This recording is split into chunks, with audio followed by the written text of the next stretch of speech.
Het vastelavondseizoen staat weer voor de deur. En voor de Veldmuus is dat dit keer extra bijzonder. Niet alleen hebben ze jubileum, ze ontvangen ook het BCL-treffen eind november. En daarvoor zijn 2 mensen aangeschoven, Danny Tobben en Kevin Eikelenberg.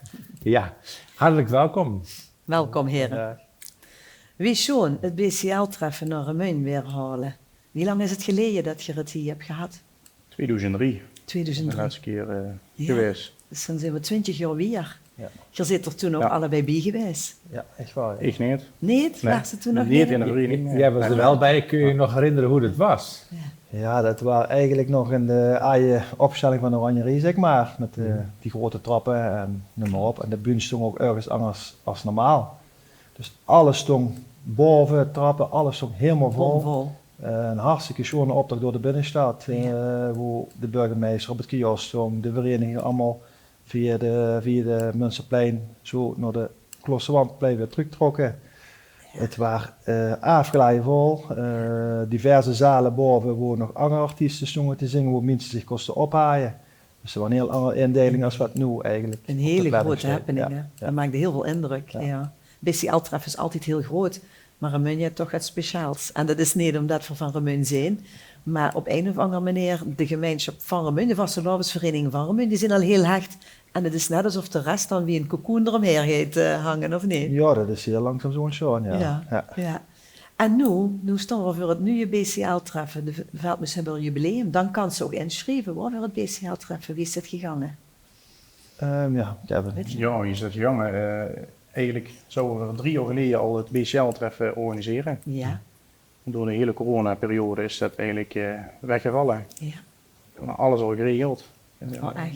De Oranjerie was geregeld, de regie, de hulpjes eromheen, de techniek.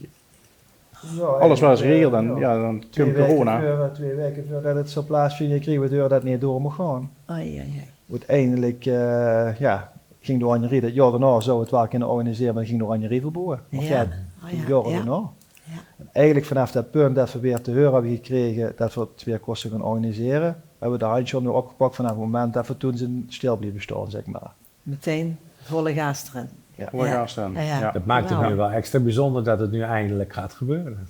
Eindelijk wel, inderdaad. Ja. Dus dat maakt het wel extra bijzonder, omdat het ook in combinatie met ons 8-11 jubileum mag plaatsvinden. Ja, dus het is zomaar te zien. Ja. Zeggen we dan maar gewoon. Ja. Dat jubileum, maar je hebt het er even over, dat is een heel programma wat zich eigenlijk wat gepland is. 23 november en 24 november, allemaal activiteiten. Kunnen jullie daar wat meer over vertellen? Ja, we starten 23 november in de middag met het jeugd BCL-treffen. Dat hebben we in ons eigen Moezeplies. Dat duurt van 1 tot 5. En dan hebben we... En wat moeten we ons daarbij voorstellen? Wat is het jeugd-BCL? Ja, goed, het is eigen een feest wat we eigenlijk al jaren zelf in ons eigen plees ook al organiseren. Ja. Een beetje een gelijkwaardig iets eigenlijk. Maar alleen nu weer alle verenigingen kregen een mail om zich in te kunnen schrijven door heel Limburg, of die wat aangesloten zijn bij het BCL, de verenigingen. Daar hebben we tot nu toe al meer dan rond de 11 verenigingen al op gereageerd die wat graag willen komen. Dat is natuurlijk ook een maximum aan Ja, en de velden. zo'n jaar. Ja. Ja. En ja, daar gaan gardesdans, daar komen artiesten. Dus eigenlijk is het voor de jeugd een treffen hoe ze zich samen de vastelavond kunnen vieren, zeg maar, die middag. Oké. En dan? Dan hebben we een klein moment van pauze. En dan starten we eigenlijk om 11 op 6 middels jubileumreceptie. Ja. We hebben bewust alles eigenlijk op 1 dag gepland en het ging door. Ook maar heel kort de receptie van 11 op 6 tot 9 uur.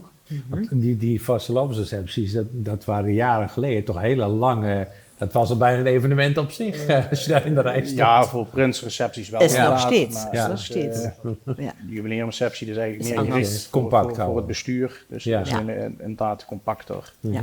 Dus, en dat is ook bij ons in de velderie, in het Moezeplies. Dat vindt plaats in het cafégedeelte.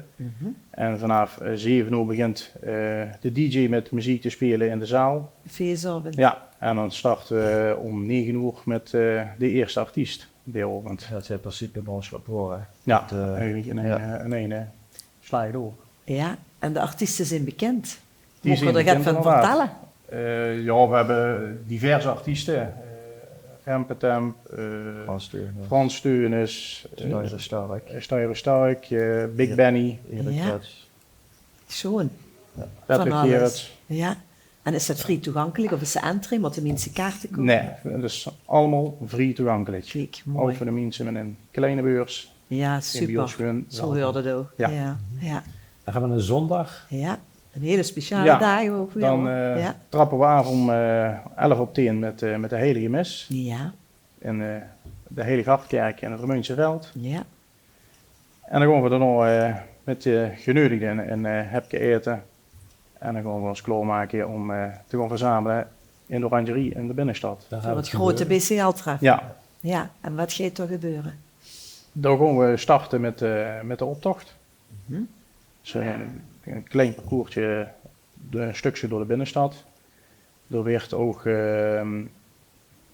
een wereldrecord en Polonaise georganiseerd. Oh, echt? Oh, en Ja. wat is daarvan de doelstelling? Nu worden we Ja, gelijk goed, dat wakker. dat werd niet door ons Dat is georganiseerd. niet de maar- Oosten, dat is eigenlijk door de muziekgroep Wiese Oetsus. Oké. Die hebben zich ingezet voor een menke en die hulpbehoevend is hier in Mung. Ja. Daar willen ze een bedrag voor ophalen. Mooi. En daar willen ze dit record gewoon verbreken. Ja. Dus dan is het ook weer heel mooi om de oproep Te zoveel doen, om mogelijk iedereen met te mensen doen. Met te laten Juist. doen. Zodat er Ja. een Ja, dat happening moet nu werd, toch lukken. Ik bedoel, Ja, zeker. iedereen kijkt. Dus, Daar gaan Ja. we. Sloedig Toby aan. Ja, hè? ja, ja, Ja. ja. Ja, dat goed, gaan we op dit moment hebben zich al meer dan 40 verenigingen aangemeld. Dus het werd wel een hele happening ook weer de zondag. Ja, Dus prachtig. we zijn eigenlijk hartstikke blij dat de Oranjerie ons de kans geeft. En dat zie je het ook binnen allemaal faciliteren. Ja. Dus dat is ook ideaal. Dus ze hebben niet echt vrijwilligers voor verzoeken. Het werd fijn vanuit de Oranjerie verzorgd. Veel zorgen eigenlijk met ons mensen dat de zaal werd aangekleed. De optocht in Gooiheen geregeld werd. Dat zijn eigenlijk allemaal taakjes voor commissietjes, wie ze het allemaal nummer wil. Dus zo'n één wat met de jeugd bezig is. Ben Peters, die heeft de artiesten geregeld. Ja. Die zit in ons comité. We hebben heel veel ervaring met het Prinsentreffen. Dat is eigenlijk ook een soortgelijk evenement in de Oranjerie. Dus we Absoluut. weten wel wat we kunnen verwachten. Maar het gaat allemaal volgens een draaiboek wat het BCL zich aanreikt. En daar zit ik in principe aan te haaien. Oké. Dus zo'n tijdsplanning in. En ja, Ja. zo lopen we de dag door. Mhm. En voor de verdere rest hopen we dat de mensen daar heel veel plezier aan hebben. En dat we er ook voldaan op terug kunnen kijken. Ja. Dat zal zeker. Daar hebben we voor alle vertrouwen in, jongens. Heerlijk. Ja, En na afloop van de optocht is dan altijd optredens ook, hoor. in de Oranjerie. Ja. Ja, in de Oranjerie. Dit jaar vindt dat plaats in de theaterzaal. Oké. Het is compleet verboed. Ja, echt. Dus een Ja. weer voor de ontvangen inderdaad. Het is wel een heel organisatie Ja. die de Het extra is inderdaad een bieken. hele organisatie. Ja. Inderdaad, daar is ook wel een hele periode mee bezig. Dat geloof ik. Ja. En dan mocht ze inderdaad blij zijn met vrijwilligers zoals ze in de vereniging hebben, die overal in ondersteunen. Daar zijn we allemaal afhankelijk van. Ja, Ja. eigenlijk allemaal korte lijnen. Dus we kunnen elkaar snel bereiken via een app. Dat is allemaal van, ja, wie op vandaag in de vereniging groepsapp gemaakt. Dus we kunnen elkaar constant op de heugd taaien wat speelt er, wat moet nog gedaan worden. Ja. Maar goed, we hebben al heel veel geregeld. Moet eigenlijk, proberen ze toch tot de laatste dagen alles Natuurlijk. de rust hebben dat ze dat voor jezelf ook eens genieten, Ja, laten we zo ja. zeggen. De vereniging is heel groot. Je hebt heel veel jeugdleden. Het is er komt nog twee hele schone prinsen moeten nog terug komen. Ja. Wanneer gaat dat gebeuren? Want de queen is natuurlijk al Ja, bekend. die Die is, hebben eh, vooral... die die is er al uit. Ja, Ja. zo'n weken gehad, ja. Ja, zo'n Joanna. Ja. Maar de prinsen moeten nog komen. Die staan natuurlijk te trappelen. Wanneer gaat dat gebeuren? Dat gaat gebeuren op zaterdag 16 november. Ja. Dan weer bij ons de jubileumprins uitgehopen. Ja. En dat is jubileum jeugdprins uitgehopen. Dat zal meestal tussen 9 en half 10 zijn. Ja.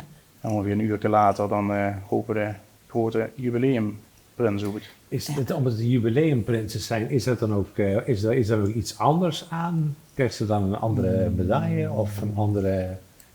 De prins in het jubileum. Ja, Ja, het is zeggen ze ja, altijd. ja, hoor. een gouden randje, Ik toch? denk dat het voor zo'n prins wel gaat meer cachet heeft Ja, dat om in bedoel het ik, jubileumjaar prins te zien. Om dit evenement ook Ja, nog mee te maken. ja, dat is inderdaad. mooi. Ja, Ja. dit jaar hebben ze sowieso meerdere verenigingen het jubileum vieren. Ja, Daarom hebben we weer ja. gekozen voor november, ook omdat BCL erbij kwam. Ook het jubileumfeest saaien, want het is eigenlijk van januari tot februari zijn zoveel evenementen in Remeun, verenigingen wat jubileum wat haaien, het LVK. Er is zoveel in Remeun, dus trekt toch altijd dezelfde soort mensen wat het Absoluut. evenementen bezoeken. Dus ja, we hebben echt wel bewust gekozen voor november als jubileumfeest. Start van het seizoen meteen. Ja, een mooie start te maken met de Prinsen. En dan kunnen we heus nog wel een gelegenheid dat ze in februari nog ergens kunnen organiseren. Maar dat is allemaal nog een verrassing nu. Schoon mannen, we kijken er naar uit. Heel zeker en heel veel plezier. Ja, En heel veel geniet ervan. succes. Geniet ervan. Dank u wel. Nou, bedankt voor de uitnodiging. Ja. Deze uitzending is mede mogelijk gemaakt door EuroPC.